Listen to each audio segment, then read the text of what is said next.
Че, опять учишься? Нет, ты снова верни мне мою книгу, пожалуйста. Тебе незачем учиться. Ты когда вырастешь, у тебя будут семья, дети. У тебя не будет времени думать о работе. Я не собираюсь быть матерью в ближайшее время. Я хочу строить карьеру и только потом думать о семье. Какая карьера? Какая карьера? Ты начнешь свою карьеру, тебе будет 25 лет. Кто тебя замуж возьмет, ты никому не нужна будешь.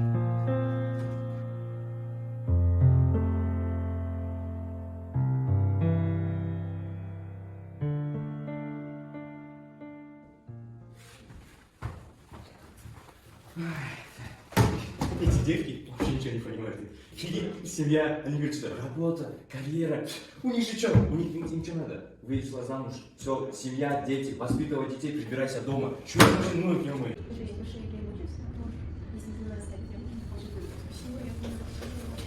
О, девочки, а вы чего тут? О чем общаетесь? Ну, мы общались о том, кем мы будем стать в будущем. То есть выбираем будущую профессию. Вот, например, ты кем будешь стать? Я стану бизнесменом. Тем более, у меня там батя работает в нефтяной отрасли. Так что я знаю, что да как. А вы чего? Я хочу работать в министерстве, улучшать систему образования. Ну, а я пока не знаю, кем хочу стать в будущем, но попытаюсь уйти за границу и изучать языки. Это, конечно, классно, но вам не кажется, что вам будет трудно? Вы, девушки, не глупые, вам нужны мужья, вам нужны умные мужья. Тем более, правительство – это не место для женщин. Ты правда так считаешь? Любая женщина имеет право выбирать себе профессию сама. Я не спорю. Но у вас ведь есть и другие обязанности, правильно? Вам нужно учиться убираться, стирать, готовить. У вас другие обязанности, вы должны ухаживать за детьми. А вот карьеру, обеспеченность оставьте своим будущим главам семейства. Ну, девушки никогда никому ничего не должны. Они должны заниматься своими любимым делом. И я считаю, что в семье не должен быть главарь.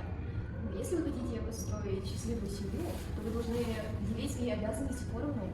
И это глупо, если ты так считаешь. Если бы моя будущая жена так думала, я бы ее точно ударил. Преподал бы урок за такие тупые мысли. Вы не понимаете, что я глава семейства. Я должен обеспечивать семью. А она должна всего лишь заниматься детьми. Ты бы еще не ударил? Ты понимаешь, что это глупо? Оправдывать свое мнение тем, что ты мужчина. Любой человек вправе выбирать, кем он хочет стать. Если я захочу быть президентом, я и буду. Если я захочу быть шахтером, я буду им. Ты хочешь ударить? Ударь. Давай, так это уголовно наказуемо. И никто об этом молчать не